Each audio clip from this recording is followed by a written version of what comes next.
BJP हमें अपना ये नहीं समझ ले कि हम उनके कोई परमानेंट वोटर है, ना कांग्रेस समझे। हम तो अपना डिसीजन 2 नवंबर को लेंगे। बिल्कुल 42 लाख वोट हमारे हैं। इस बार हमारा मतदान भयंकर रहेगा। एक ऐसी कौम जिसका मैं नाम अपने मुंह से लेना नहीं चाहता, जिस तरीके से वो मतदान करती है, उस तरीके से मतदान इस बार हम लोग करेंगे। अगर भारतवर्ष में जयचंद नहीं होते तो आजादी 5 साल पहले मिल जाती। लोगों को ज्ञान हम दें। ब्राह्मण समाज एकजुट है, कश्मीर से लेके कन्याकुमारी तक। और एक आध लोगों को मैं नाम नहीं लेना चाहूंगा जो अभी कांग्रेस के सत्ताधारी, जिनको मैं कह सकता हूँ नाग की श्रेणी दे सकता हूँ, है। नमस्कार दोस्तों, मैं राकेश भारद्वाज। दोस्तों, आज मैं जहां बैठा हूं और जो चेहरा हमारे साथ मौजूद है, वो चेहरा उनका मैं परिचय आपसे करवाने जा रहा हूं, जिसने राजस्थान के अंदर पूरे राजस्थान को हिला के रख दिया। राजस्थान के अंदर पिछले कुछ समय पहले ब्राह्मण महासम्मेलन हुआ था। जो सम्मेलन हुआ था, उस सम्मेलन को देख के पूरे राजस्थान के अंदर हलचल मच गई थी।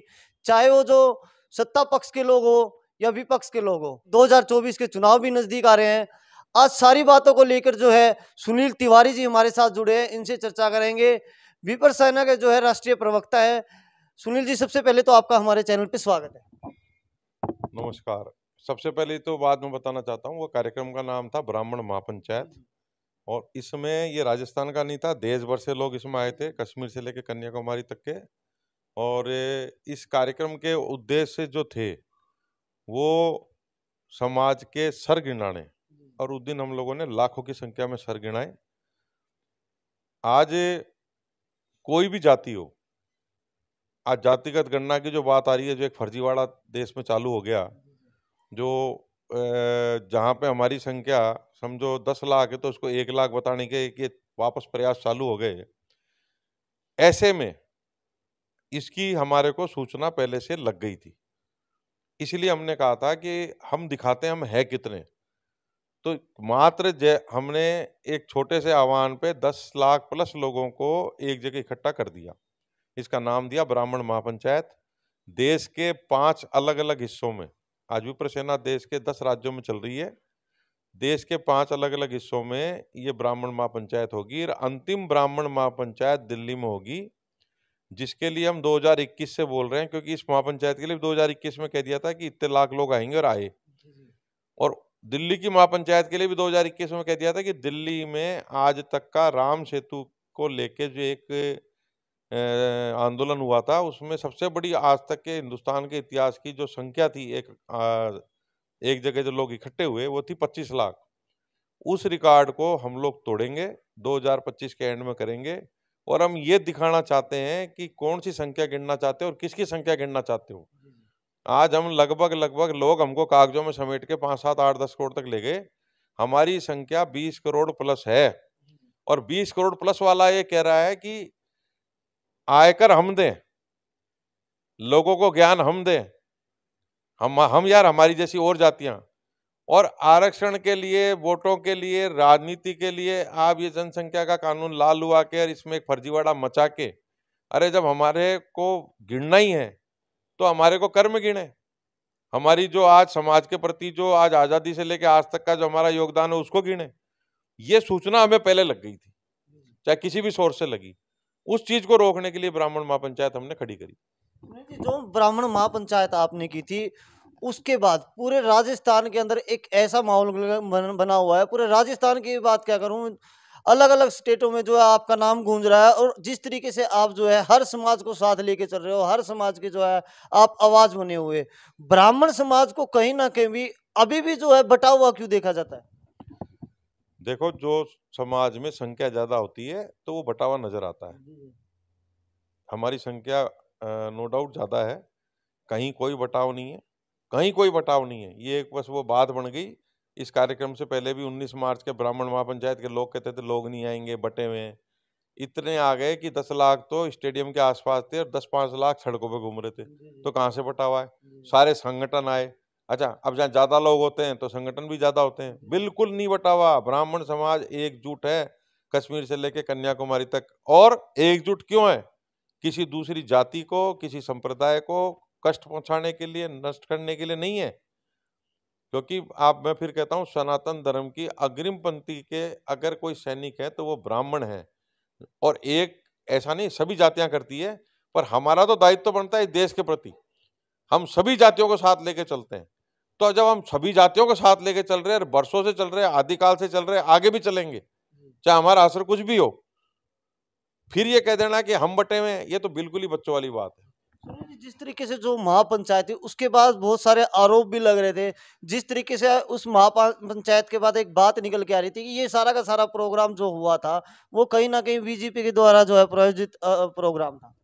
अब ऐसा है कि देश के संसद में अगर मंत्री बीजेपी का है, अश्विनी वैष्णव, और डाक टिकट का विमोचन कौन करेगा? जो उसका मंत्री होगा। उसका मंत्री कौन है? उसका मंत्री है अश्विनी वैष्णव, वो ब्राह्मण है। अब आपकी जब केंद्र में सरकार ही नहीं है तो सरकार में तो बनाने से रहा, सिमट आप रहे हो, है ना, लांछन समाजों पे लगा रहे हो। अरे इन समाजों के क्यों, ब्राह्मण तो सारा ही कांग्रेस में था, ब्राह्मण तो सारा ही कांग्रेस में था, तो ध्यान तो इनके देने की जरूरत थी। ये कह देना कि ये भाजपाई प्रोग्राम हो गया, क्यों? मंच पे महेश जोशी थे, रघु शर्मा थे, विप्र कल्याण बोर्ड के जो कांग्रेस से आते महेश शर्मा थे, पुष्पेंद्र भारद्वाज थे, अर्चना शर्मा थी। अरे ये छोड़ो, अन्य जाति के बड़े नेता थे, हमारी गोलमा देवी जी थी, सतीश पूनिया जी थे, सैकड़ों लोग थे। ये बिल्कुल गलत है, और ये गलत किसके द्वारा लगाया गया है? जो इसकी सफलता को नहीं पचा पाए। और वो कौन थे? दुर्भाग्य से मैं कह रहा हूँ, हर जगह जयचंद होते हैं। मेरे पिताजी कहते हैं अगर भारतवर्ष में जयचंद नहीं होते तो आजादी 5 साल पहले मिल जाती। वो हमारे ही जयचंदों द्वारा फैलाई गई थी। उसके बाद उन्होंने एक एक अंतिम प्रयास किया कि यार अपन भी करके देखें, लोग तो आ ही रहे। लोगों ने जवाब दे दिया, कहीं कुछ नहीं है, कोई भाजपाई प्रोग्राम नहीं है। महेश जोशी जी ने खूब मेहनत करी, महेश शर्मा जी ने खूब मेहनत करी, रघु शर्मा जी ने खूब मेहनत करी। एक आध लोगों को मैं नाम नहीं लेना चाहूंगा जो अभी कांग्रेस के सत्ताधारी, जिनको मैं कह सकता हूँ नाग की श्रेणी देख सकता हूँ, है दुर्भाग्य से ब्राह्मण, उनका नाम तो मैं मेरे मुंह से भी नहीं लेना चाहता। बाकी कांग्रेस के सभी लीडर ने दिल तोड़ के मेहनत करी। अब लोग कहते हैं सीपी जोशी अध्यक्ष बन गया। अरे सीपी जोशी, रामचंद्र जी बोरा, इन लोगों ने भी मेहनत करी, अपने समाज के कार्यक्रमों में बढ़ चढ़कर हिस्सा लिया। सुनील जी, जो मेहनत उन्होंने की ये परिणाम उसका है, या फिर जो एक ब्राह्मण महापंचायत थी जो एकता ब्राह्मणों ने दिखाई, या फिर उसका परिणाम? देखो परिणाम दोनों, मैं इसको ऐसे लूंगा कि सीपी जोशी 2 बार सांसद रहे, अपनी पार्टी के कर्मठ कार्यकर्ता रहे, उनकी पार्टी समझदार पार्टी, मैं किसी के पक्ष में नहीं हूँ, उनकी पार्टी समझदार पार्टी, वर्षों से ब्राह्मणों को यह मौका मिल नहीं रहा था।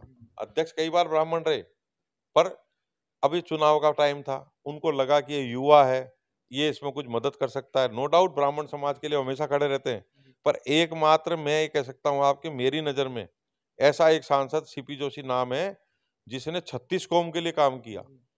हम तो आज उस पर गर्व करते हैं कि वो सबके लिए काम करता है, दलितों के लिए तो अग्रिम पंक्ति में खड़ा रहता है, कोई भी समाज हो वो सबके लिए काम करता है।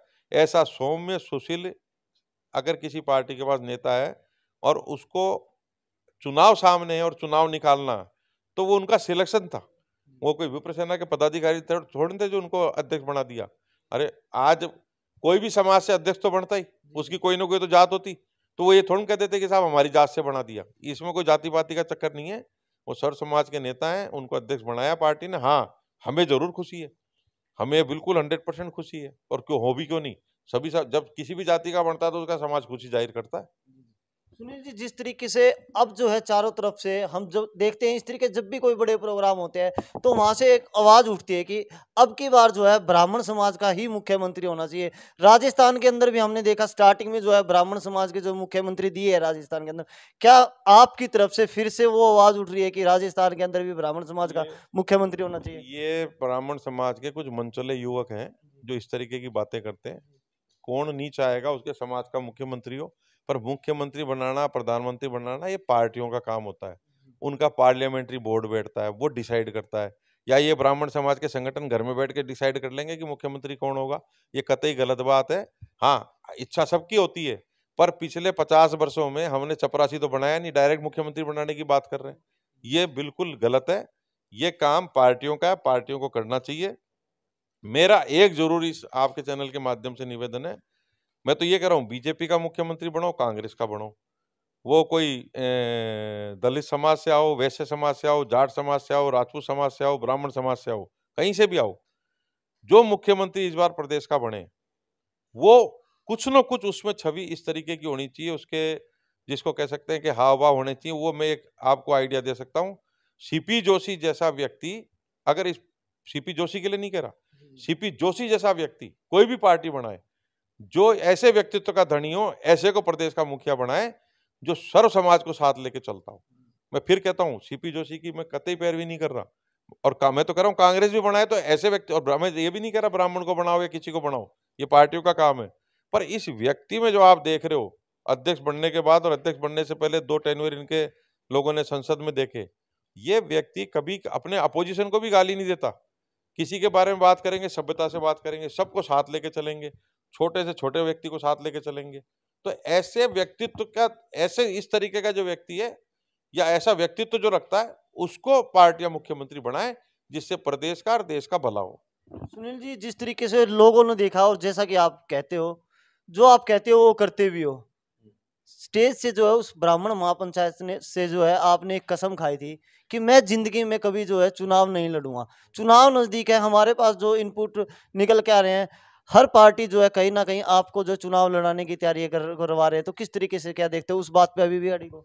बिल्कुल अडिग हूँ, 100% अडिग हूँ। अभी जब आप इंटरव्यू लोगे, यहाँ तक अडिग हूँ। क्यों यहाँ तक क्यों? हमने हमारी एक सूची सौंपी हुई है 42 उम्मीदवारों की, बीजेपी कांग्रेस को।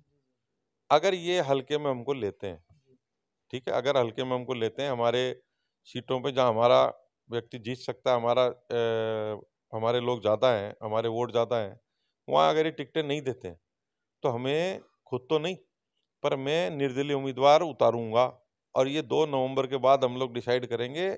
और हमने हमारी लिस्ट, सूची, विधानसभा वाइज बूथों की तैयारी, ये सब कर रखी है। और ये पक्की बात है, 8 से 10 लोगों को मैं विधानसभा में घुसा दूंगा। सुनील जी, हर कोई जो आपकी तरफ टकटकी लगाए बैठा है कि एक बार तिवारी जी का इशारा मिले, क्योंकि हर कोई चाहता है, हर पार्टी चाह रही है अभी इस समय में कि सुनील जी जिस तरफ जो है इशारा करेंगे, पूरा समाज जो है उनके साथ है, कहीं ना कहीं उसका फायदा भी मिलने वाला है। किस तरीके से देखते हो, किस पार्टी को आप सपोर्ट कर रहे हो अभी? बिल्कुल 42 लाख वोट हमारे हैं। इस बार हमारा मतदान भयंकर रहेगा। एक ऐसी कौम जिसका मैं नाम अपने मुंह से लेना नहीं चाहता, जिस तरीके से वो मतदान करती है, उस तरीके से मतदान इस बार हम लोग करेंगे। और 2, 5, 10 हजार की तो नहीं कह सकता, पर सारा ब्राह्मण समाज एकजुट है।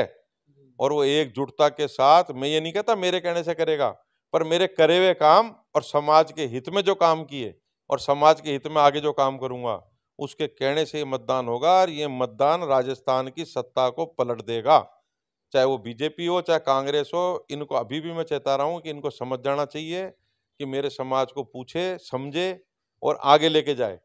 जो आगे लेके जाएगा, चाहे बीजेपी हो चाहे कांग्रेस हो, मेरा समाज उसके साथ जाएगा। बीजेपी हमें अपना ये नहीं समझ ले कि हम उनके कोई परमानेंट वोटर है, ना कांग्रेस समझे।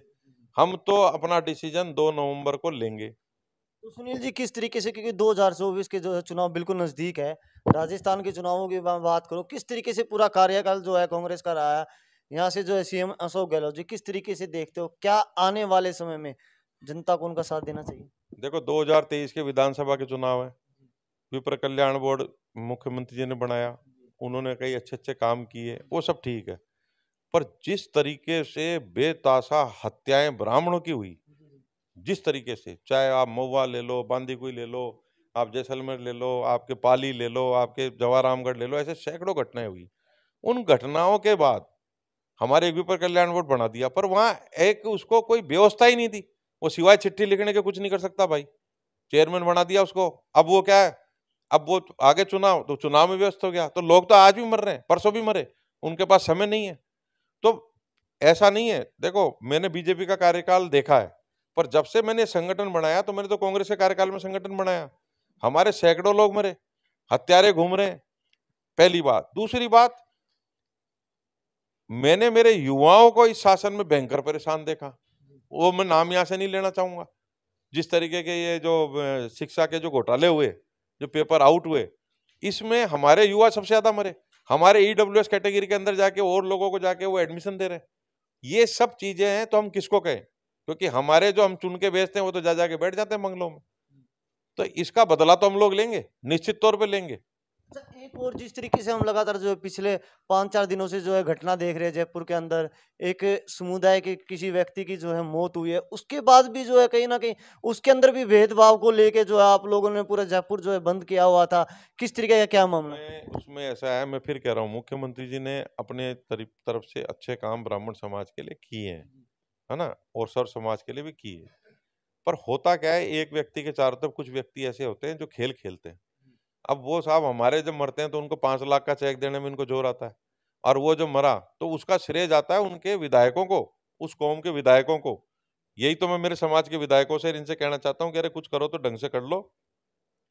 24 घंटे में 50 लाख का चेक खींच लाए वो सरकार से। ये तो सुनील जी, एक सवाल और आपसे, जिस तरीके से जो ब्राह्मण महापंचायत जो आपने जयपुर के अंदर की थी, आने वाले समय में जिस तरीके से आप दिल्ली का जिक्र कर रहे हो, कुछ डेट वगैरह भी निर्धारित की है? 2025 के एंड में करेंगे, और ये 4 एक तो हो गई, 3 और बीच में करके फिर 5वीं वहां करेंगे। सुनील जी, अंतिम संदेश, जिस तरीके से पूरा समाज आपको देख रहा है, समाज के लोगों को क्या कुछ संदेश देना चाहोगे? मेरे समाज के लोगों को ये संदेश देना चाहूंगा कि कतई कहीं घबराने की, टेंशन में आने की जरूरत नहीं है। हम मजबूत हैं, हम लोग स्वस्थ हैं। अपने को बस एक चीज ध्यान रखनी है, जो मैं हमेशा कहता हूँ, कभी भी किसी भी जाति के खिलाफ एक शब्द नहीं कहना है। दूसरी बात, जितना बुरा कोई हमको कहता है जब लगता है तो उतना ही बुरा उसको लगता है। व्यक्ति खराब होता है, जाति कोई खराब नहीं होती। हमारे युवाओं में एक अलग प्रकार की प्रवृत्ति, हमारे सामाजिक संगठनों के जो पुराने जो मुखिया जिनका लेना देना राजनीति से ही है, उन्होंने डाल दी कि फेसबुक पर उल्टा सीधा दूसरी जातियों के बारे में जो लिखते हैं दूसरे लोग, उनका जवाब दो। अपने को नहीं देना है। आप थाने है, कोर्ट है, कचहरी, उस पर जाओ।